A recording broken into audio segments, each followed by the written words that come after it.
ฤดูหนาวไม่สามารถทำให้เราหยุดยั้งยับยั้งในการประพฤติปฏิบัติธรรมได้นี่แหละคือธรรมะภาคปฏิบัติเราจะเห็นว่าฤดูร้อนก็เราก็สามารถปฏิบัติธรรมได้ฤดูร้อนก็ไม่สามารถมาหยุดยั้งยับยั้งการปฏิบัติบำเพ็ญเราได้นี่แหละเราถึงจะได้บรรลุธรรมและพวกเราทั้งหลายชาวบ้านก็เช่นเดียวกันเราไม่ต้องไปหวังนิพพานละหวังแค่ให้อยู่กับการเปลี่ยนแปลงของฤดูกาลนั้นได้ฤดูร้อนเราก็อยู่ได้ฤดูหนาวเราก็อยู่ได้ฤดูฝนเราก็อยู่ได้แล้วก็รู้ด้วยว่าฤดูร้อนเราควรจะปลูกอะไรฤดูฝนเราควรจะปลูกอะไรฤดูหนาวเราจะควรปลูกอะไรเราก็ไม่อดก็ไม่อยากเราไม่ลำบากที่เราอยากลำบากเพราะเราไปติดธรรมชาติหลงธรรมชาติจึงมีอ้างจึงมีข้อแก้ตัวว่ามันหนาวแต่ว่ามันร้อนว่ามันยากว่ามันง่ายมีวันจบสิ้นเนี่ยพวกเราทั้งหลายเพราะธรรมชาตินี่แหละเนี่ยเราไปติดเราต้องถอนให้หมดแล้วชาวบ้านชาวโลกอดอยากลำบากก็เพราะไม่มีความอดทนเมื่อไม่มีความอดทนมันก็อดอยากลำบากฤดูร้อนก็ไม่สู้ฤดูหนาวก็ไม่สู้ฤดูฝนก็ไม่สู้อย่างนี้ชีวิตมันจะอยู่ยังไงล่ะพวกเราต้องพิจารณาการฝึกจิตของเราการปฏิบัติธรรมของเราเนี่ยให้เรารู้เรื่องธรรมชาติจะให้ค่าความทุกข์อย่าให้ค่าความสุขความทุกข์เป็นเรื่องของเด็กเป็นเรื่องของเด็กอนุบาลนะเรื่องของเด็กอนุบาลเด็กอนุบาลไม่ได้กินขนมมันก็ร้องให้เงเด็กอนุบาลพ่อแม่มันไม่ให้กินขนมมันก็เกิดอาการไม่พอเพราะเด็กมันยังเกิดความสุขความทุกข์เป็นเรื่องของเด็กเราอายุ40 30 60 80เราก็แก่เหมือนเด็กยังเกิดรู้สึกว่าสุขว่าทุกข์มันก็เหมือนเด็กอนุบาลมันแก่แล้วไม่มีธรรมะแก่ปราศจากปัญญามันแก่เฉยๆเหมือนเด็กอนุบาลโมโหง่ายหงุดหงิดง่ายแล้วอายุ70 80ก็ยังเป็นเช่นนั้นละแก่เหมือนแก่อนุบาลมันไม่ได้ฝึกจิตฝึกฝนจิตอบรมจิตถ้าเราแก่ด้วยผู้ใหญ่เนี่ยเราก็จะแก่สงบไม่มีสุขไม่มีทุกข์ไม่มีค่าไม่มีความหมายใดๆรู้ว่าสุขมันก็เปลี่ยนแปลงรู้ว่าทุกข์มันก็เปลี่ยนแปลงเนี่ยเราก็จะไม่ยึดติดสิ่งที่มันเปลี่ยนแปลงรู้ว่าสิ่งที่มันเปลี่ยนแปลงไม่ใช่เป็นความจริงดังร่างกายของเรามันเปลี่ยนแปลงตลอดมันเกิดการสำแดงอาการตลอดเวลานะพวกเราได้พิจารณาเราต้องถอดถอนให้มีสติตื่นรู้ออกจากธรรมชาติให้ได้มีสติตื่นรู้อยู่เหนือธรรมชาติให้ได้มีสติตื่นรู้ไม่ตามรู้ว่าสิ่งนี้มันเกิดเราไม่ตามรู้สิ่งนั้นมันเกิดเราก็ไม่ตามรู้ร่างกายมันเจ็บปวดเราก็ไม่ตามรู้แต่ให้เรารู้เฉยๆว่ามันเจ็บปวดถ้าเรารู้ทุกอย่างว่าทุกอย่างเป็นธรรมชาติเนี่ย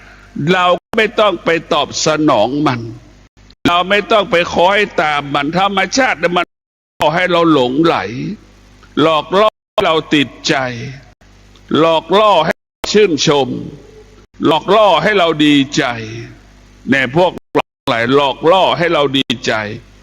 จนถึงที่สุดพวกเราทั้งหลายทำให้เราเกิดคำว่าร้องไห้เสียใจทุกข์ใจสุขใจอยากได้อยากดีมันหลอกเราทั้งสิ้นหลอกเราจนตาย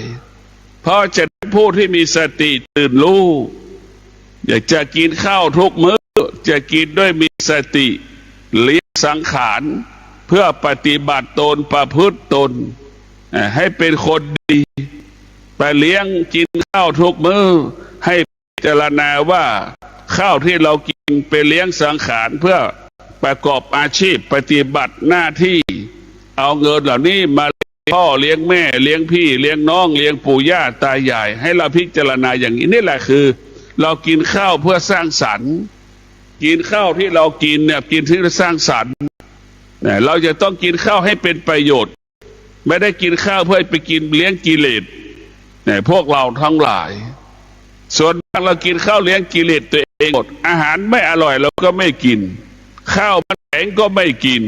ข้าวมันแฉะก็ไม่กินเห็นไหมมันมีเหตุมีผลสารพัดปัญหาไปหมดมันจืดก็ไม่กินเค็มก็ไม่กินหวานก็ไม่กินน่ะมันจะอยู่ยังไงชีวิตเราอยู่ติดแล้วว่าเป็นติดสมมุติบัญญัติเราเห็นงัวควายช้างม้ามันไม่มีช้อนไม่มีเค็มไม่มีหวานยกเดินร่างกายมันแข็งแรงนะมะและมีกำลังมากกว่าเราอีกนึกดูนี่ต้องพิจารณาของเรานี่กินสารพัดกินอย่างดีแต่ก็ยังไม่มีแรงเท่ากับวัวกับควายเลยพวกเราทั้งหลายแต่เราต้องมีชีวิตเนี่ยเราต้องมีชีวิตเราไม่ได้เป็นควายนะมีชีวิตดังสัตว์เนี่ยเราจะได้บรรลุธรรมเห็นธรรมนะสัตว์มันไม่มีถ้วยไม่มีช้อนเนี่ยเห็นไหมมันไม่มีหมอนไม่มีมุ้งเห็นไหมนี่แหละเราละได้เนี่ยเราต้องทำตนเหมือนงัวเหมือนควายเหมือนสัตว์เราจะได้บรรลุธรรมเราจะเห็นได้พระอรหันต์จี้โกงเห็นไหมตัวตนเหมือนคนบ้าแต่คำพูดเห็นไหมคนฟังแล้วสะเทือนเห็นไหมพวกเราทั้งหลายดวงจิตพระอรหันต์เนี่ยมันเป็นดวงที่เลิศที่ประเสริฐของอรหันต์จี้โกงแต่กายอรหันต์จี้โกงเนี่ยเป็นเหตุให้คนได้รู้ธรรมถ้าจี้โกงไม่เป็นบ้าลักษณะไม่ใช่คนบ้าคนก็จะไม่รู้ธรรมเพราะฉะนั้นอรหันต์จี้โกงเหมือนคนบ้าเมาเหล้ากินเนื้อหมาอย่างนี้มันก็เอามาสอนคนหมดให้เป็นเหตุตั้งคำถามแล้วก็ให้คำตอบถ้าอรหันต์จี้โกงไม่เป็นลักษณะแบบนั้นคนก็เรื่องธรรมะไม่สนใจธรรมะเพราะฉะนั้นพออรหันต์จี้โกงพูดคนทุกคนฟังสะเทือนหวั่นไหวหมดคนจะมีสติตื่นรู้ปฏิบัติตนประพฤติตนเดินตามรอยอรหันต์จี้โกงแต่คนเหล่านั้นไม่ดื่มเหล้าคนเหล่านั้นปฏิบัติตนประพฤติตนเป็นคนดีเป็นคนดีเป็นคนที่เสียสละเห็นแก่ตัวเป็นคนที่มีเมตตานี่คือคนดีในพวกเราทั้งหลายเราจะเป็นต้องดำรงตนด้วยศีลสมาธิปัญญาศีลสมาธิปัญญาเป็นหลักเป็นเรียกว่าเป็นเสาเอกของพระพุทธเจ้าเป็นเสาเอกของพระธรรม8ปันพระธรรมขันธ์นะให้เราพิจารณาดูว่ามันเป็นหลักมันเป็นเสาเอกของพระพุทธศาสนาเช่นวันนี้เป็นวันวิสาขบูชาเนี่ยเราจะมีสติตื่นรู้ดำรงตนรักษาศีลในวันวิสาขบูชาเราจะพิจารณาร่างกายของเราที่มันเจ็บปวดก็ดีที่มันป่วยก็ดีนี่เราจะพิจารณาก็ให้ความเป็นธรรมแก่จิตเราถ้าจิตเรามีธรรมะจิตเราจะมีสติตื่นรู้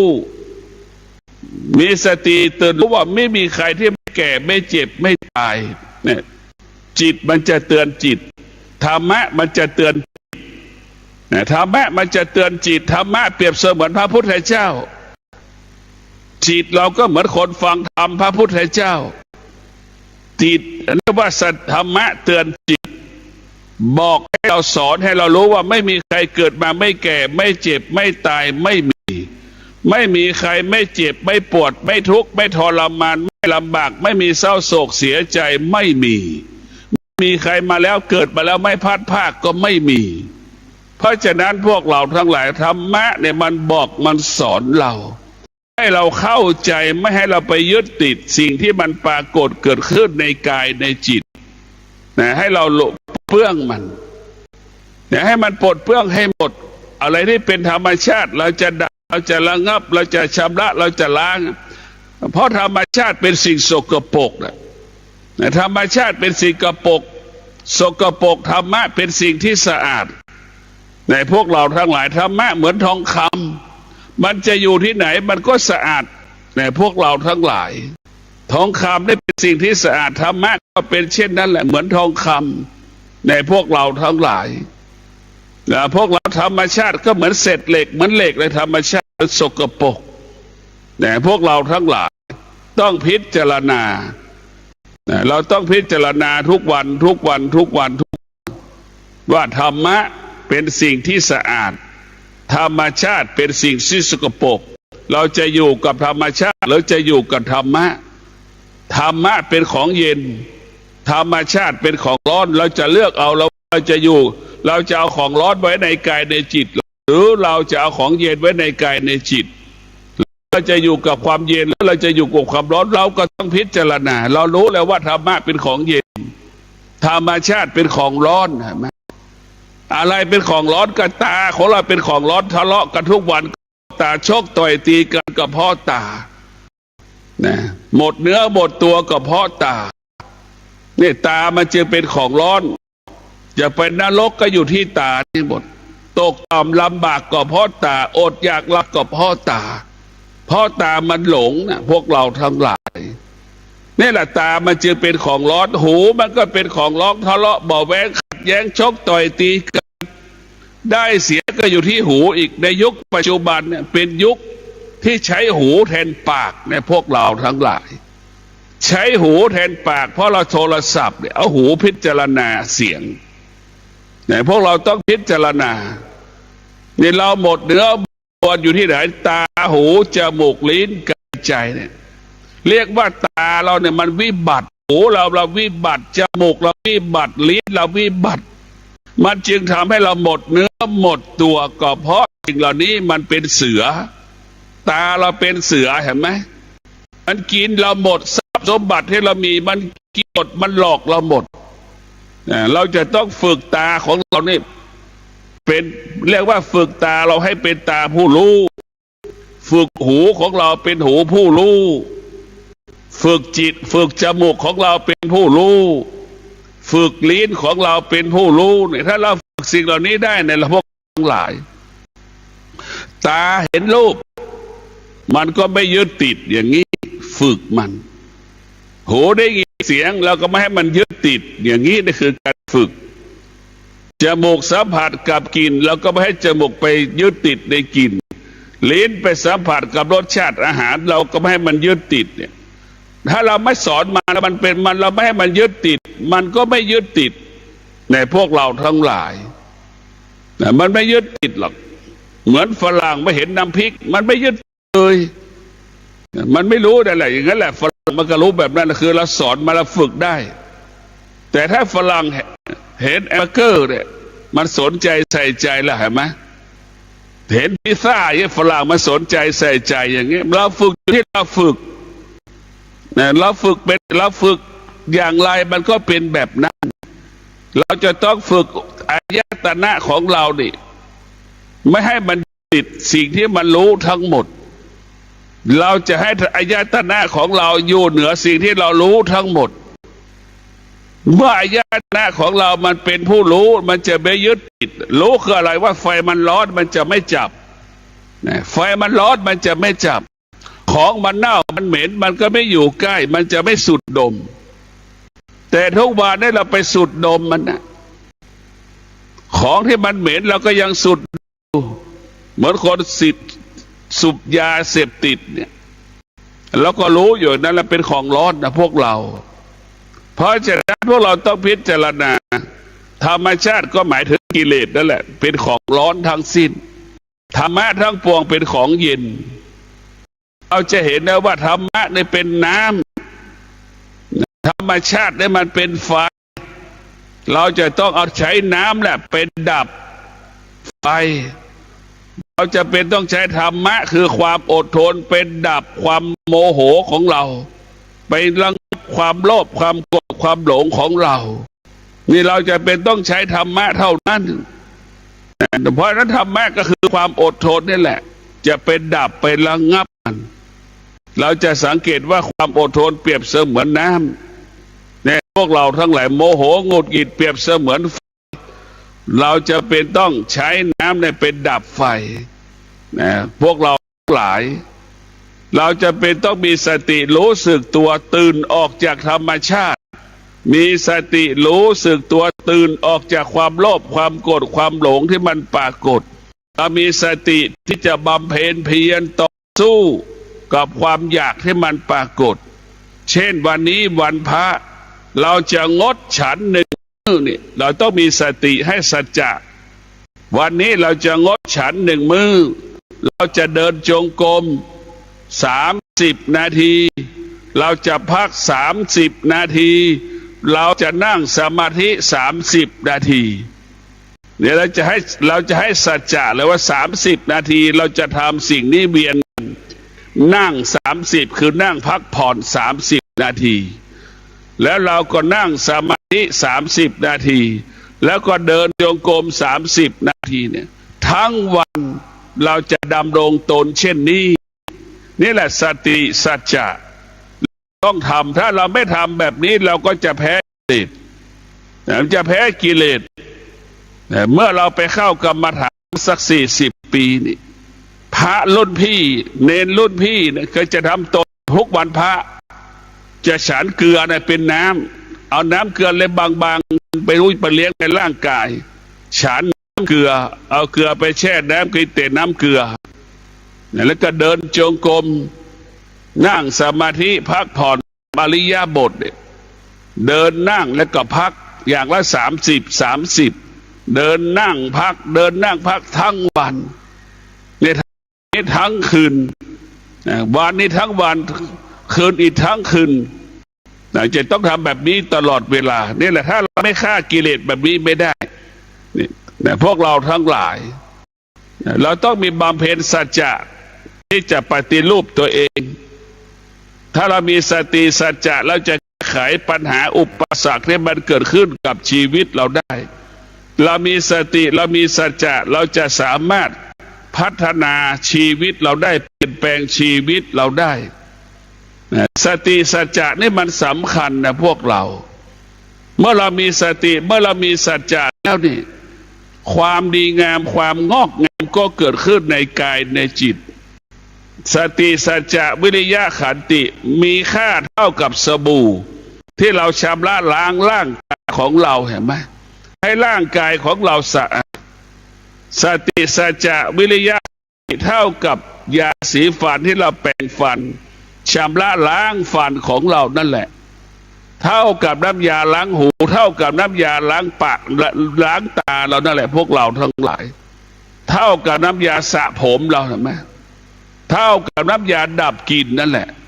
นี่แหละสติสัจจะวิริยะขันติเป็นตัวทำลายตัวกำจัดเป็นตัวระงับไม่ให้สิ่งที่ไม่ดีเกิดขึ้นคือไม่ให้สิ่งที่เป็นอกุศลเกิดขึ้นให้เป็นธรรมเท่านั้นเกิดขึ้น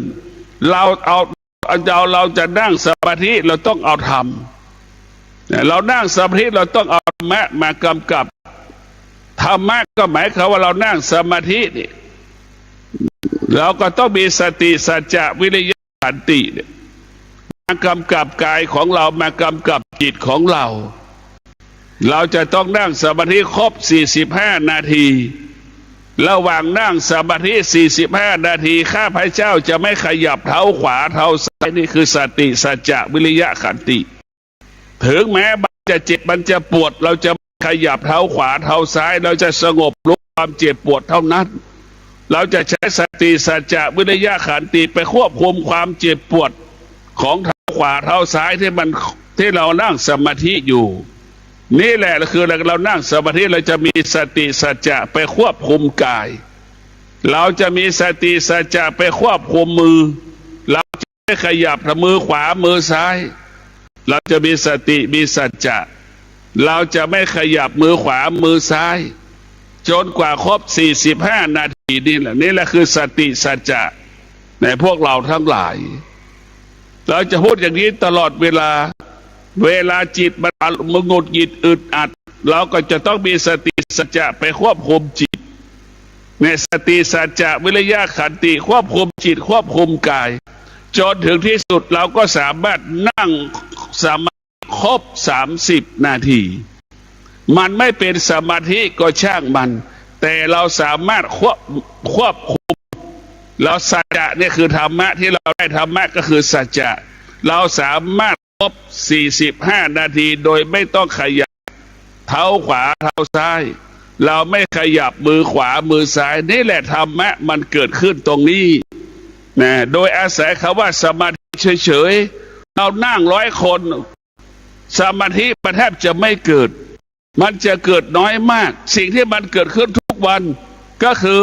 เรามีสติแล้วว่าเราจะขยับเรานั่งสมาธิ45 นาทีนี่เราไม่ขยับเท้าขวาเท้าซ้ายนี่แหละคือธรรมะมันมีครบ45 นาทีนี่เราไม่สามารถขยับเท้าขวาเท้าซ้ายนี่แหละธรรมะมันเกิดตรงนี้มือขวามือซ้ายเราก็ไม่ขยับนี่แหละคือธรรมะมันเกิดขึ้นตรงนี้45 นาทีเราไม่ลืมตาอย่างนี้แหละธรรมะมันเกิดตรงนี้45 นาทีเรานั่งตัวตรงนี่แหละธรรมะมันเกิดขึ้นตรงนี้แหละธรรมะคืออะไรสติสัจจะวิริยะขันตินั่งทุกวันมันเกิดขึ้นทุกวันถ้าเราปฏิบัติตนได้ว่าเราจะนั่งสมาธิ45 นาทีแล้วเราก็นั่งได้แล้วเราก็ควบคุมกายโดยไม่ขยับมือขวามือซ้ายไม่ขยับเท้าขวาเท้าซ้ายไม่ลืมตานั่งตัวตรงอย่างเงี้ยเราสามารถควบคุมได้ทุกวันนี่แหละธรรมะมันเกิดสติมันเกิดสัจจะมันเกิดวิริยะมันเกิดนี่แหละพวกเราทั้งหลายเราจะนั่งสมาธิต้องเอาธรรมะมากำกับก่อนอันนี้นั่งก่อนนั่งสุดนั่งโดยไม่รู้เรื่องอะไรสักอย่างนั่งแล้วก็เกิดอาการอึดอัดนั่งแล้วก็เจ็บปวดเราก็เป็นของความเจ็บปวดอีกเนี่ยเราก็รู้แล้วว่าเจ็บปวดก็มันเจ็บปวดเราจะไม่สนใจมันเราจะต้องต่อสู้กับความเจ็บปวดให้มันเกิดขึ้นและเราจะต้องนิ่งเราจะต้องสงบนิ่งสงบนี่สำคัญที่สุดเราจะต้องฝึกจิตของเราเป็นสิ่งที่สำคัญฝึกกายฝึกจิตให้จิตเราสงบเหมือนนั่นแหละจิตเราต้องสงบหินจิตเราต้องนิ่งเหมือนหินพวกเราทั้งหลายทุกวันได้จิตเราไม่นิ่งจิตเราเหมือนลิงหมดพวกเราจิตเราเป็นลิงหมดเนี่ยเราจะต้องฝึกใจของเราให้สงบเหมือนลิงหลับเราจะต้องฝึกจิตของเราให้เหมือนลิงนอนหลับแต่เวลานี้จิตของเรากายของเรามันลิงที่กระโดดโลดเต้นบนต้นไม้เราเลยบอกเราจะทำยังไงให้จิตเราสงบแล้วก็ต้องมีสติสัจจะวิริยะขันติตื่นรู้ที่จะอบรมจิตตื่นรู้ที่จะต้องฝึกกายของเราจะเป็นต้องตื่นรู้ฝึกกายฝึกจิตให้กายเราเจ็บปวดเราให้เราอยู่เหนือความเจ็บปวดจิตมันหงุดหงิดอึดอัดเราก็ให้จิตเราอยู่เหนือความเจ็บอยู่เหนืออึดอัดหงุดหงิดเราจะต้องเป็นแบบนั้นเราจะต้องฝึกมันเป็นแบบนี้ให้ได้แต่จิตของเราเนี่ยมันเหมือนมันงอคดงอไปมันไม่เรียกว่าจิตมันไม่ซื่อสัตย์เราจะต้องจิตให้ซื่อสัตย์จิตจะซื่อสัตย์กับตัวเราได้ต้องมีสติสัจจะนี่คือความสัตย์จะเกิดขึ้นจิตเราจะมีความยุติธรรมเมื่อเรามีสติสัจจะวิริยะขันติมันจะเกิดคำว่ายุติธรรมถ้าเราไม่มีสติสัจจะในจิตเรามันก็เลื่อยเปื่อยเหมือนงูเลยไปเลื่อยเปื่อยเหมือนสัตว์นานาชนิดมันจะวุ่นวายก็เพราะจิตเราเปรียบเสมือนนกจิตเราเปรียบเสมือนลิงจิตเราเปรียบเสมือนงูเปรียบเราจิตเสมือนนกจิตเราเปรียบเสมือนแมลงวันมันวุ่นวายไปหมดเลยเราจะเป็นต้องมาฝึกจิตให้จิตเราสงบนิ่งจิตเราเหมือนงัวที่ถูกขังไปในคอกสติสัจจะวิริยะขันติเหมือนคอกควายจิตเราก็เหมือนควายขังไปตรงนั้นแหละความเจ็บปวดก็เหมือนงัวเหมือนควายเราขังไปอย่างนั้นแหละเราต้องควบมันให้ได้เหมือนเราควบงัวควายช้างม้าแหละเราต้องควบคุมความเจ็บปวดความโลภความโกรธความหลงก็เปรียบเสมือนงัวเหมือนควายเราต้องขังให้ได้เวลานี้ความโลภความโกรธเหมือนสัตว์อยู่ในป่าเราจับมันไม่ได้แต่เราจับมันไม่ได้ไม่เท่าทานอีกเหมือนเสือกินงัวนั่นแหละงัวไม่เท่าถูกเสือกินนั่นแหละเช่นเดียวกันเราขาดสติแล้วก็ถูกกิเลสกินเราหมดถูกตัณหาถูกราคะถูกความโลภความโกรธความหลงความอยากกินเราหมดจนหมดสิ้นหมดเนื้อหมดตัวเพราะกิเลสตัณหาราคะความอยากความโลภความโกรธความหลงนี่จึงทำให้เราหมดซึ่งทุกสิ่งทุกอย่างเพราะเราขาดสติขาดการตื่นรู้ในพวกเราทั้งหลายเราขาดการตื่นรู้นี่จึงทำให้เราเป็นทุกข์สารพัดความทุกข์ทั้งสิ้นจึงฝากให้เราได้พิจารณา แล้วเราต้องมีสติเราต้องใช้สติให้มากกว่านี้พวกเราทั้งหลาย ขอให้เราได้พิจารณาว่าธรรมะของพระพุทธเจ้าคือสตินี่สำคัญที่สุดถ้าเรามีสติกายวาจาใจเราก็ปกติถ้าเราขาดสติกายวาจาใจเราก็ผิดปกติล่วงละเมิดศีลคำว่าปกติคือกายเราต้องประกอบไปด้วยศีลสมาธิเมื่อกายเรามีสมาธิอยู่ที่มือไปจับวัตถุสิ่งของใดๆก็ไม่ผิดพลาดนี่แหละพวกเราทั้งหลายเมื่อสมาธิอยู่ที่เท้าขวาเท้าซ้ายเราเดินแล้วมันก็ไม่ผิดพลาดเราขาดสติเมื่อไหร่เราจะสะดุดทันทีอุบัติเหตุทันทีเจ็บป่วยทันทีมีบาดมีแผลมีเลือดออกทันทีถ้าเราขาดสติเรียกว่าขาดสติเกิดแต่คำว่าเสียหายเดือดร้อนเราต้องมีสติและมีสติจะทำให้เรานั้นปกติไม่เจ็บไม่ป่วยหรือแม้จะเจ็บป่วยเป็นธรรมชาติมีสติในการกินแล้วให้เป็นประโยชน์ต่อร่างกายกินแล้วให้สุขภาพดีอย่างนี้แต่ส่วนมากเรากินเพื่อหล่อเลี้ยงกิเลสจมูกต้องต้อนรับมันลิ้นต้องต้อนรับอาหารเนี่ยนี่ได้สองตัวได้ตัวชั่วร้ายมากในพวกเราจมูกก็เป็นตัวชั่วร้ายลิ้นก็เป็นสิ่งที่ชั่วร้ายเห็นไหมเราไปติดในรสชาติก็คือลิ้นเป็นหลงในกลิ่นก็คือจมูกมันเป็นสิ่งที่ชั่วร้ายมากถามว่ามีกี่คนที่คิดได้ว่าจมูกเป็นสิ่งที่ชั่วร้ายทำให้เราแก่ทำให้เราเจ็บทำให้เราตายก่อนเวลากำหนดทำให้เกิดโรคสารพัดโรคก็เพราะกลิ่นนี่แหละกลิ่นของอาหารรสชาติของอาหารเนี่ยจมูกกับลิ้นเนี่ยเป็นพาหนะนำมาซึ่งโรคสารพัดโรคอายตนะทั้งหมดมีความสำคัญกันหมดเนี่ยพวกเราทั้งหลายตามันยังไม่เห็นเลยอาหารวัตถุสิ่งของแต่จมูกมันสัมผัสกับกลิ่นอย่างนี้พวกเรากินมาแต่ไกลเนี่ยมันเกิดความอยากละแค่ผู้ปฏิบัติธรรมเนี่ยกินข้าวและกลางคืนก็จะนอนเนี่ยมันเกิดความอยากขึ้นมาทันทีเลยคิดถึงอาหาร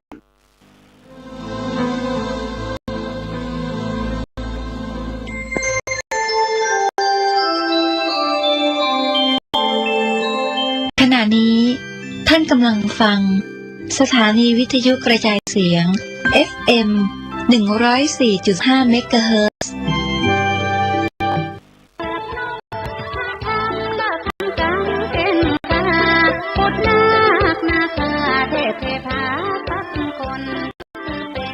กำหนดการพิธีทำบุญตักบาตรมุทิตารำรอบวันคล้ายวันเกิดชาติการ148 ปีครูบาเจ้าศรีวิชัยนักบุญแห่งล้านนาไทยจัดงานวันพฤหัสบดีที่11 มิถุนายน พุทธศักราช 2569 ณ ลานอนุสาวรีย์ครูบาศรีวิชัยหมู่ที่ 2 ตำบลสุเทพอำเภอเมืองเชียงใหม่จังหวัดเชียงใหม่มีธรรมเสนาบดีเจ้าคณะภาคเจ้าวาดวัดพระธาตุดอยสุเทพประธานฝ่ายสงฆ์นายวรุษวิสิทธิ์ศิลป์นายอำเภอเมืองเชียงใหม่ประธานฝ่ายคารวะกำหนดการวันพฤหัสบดีที่11 มิถุนายน 6:29 น.พิธีทำบุญตักบาตรพระภิกษุสามเณรจำ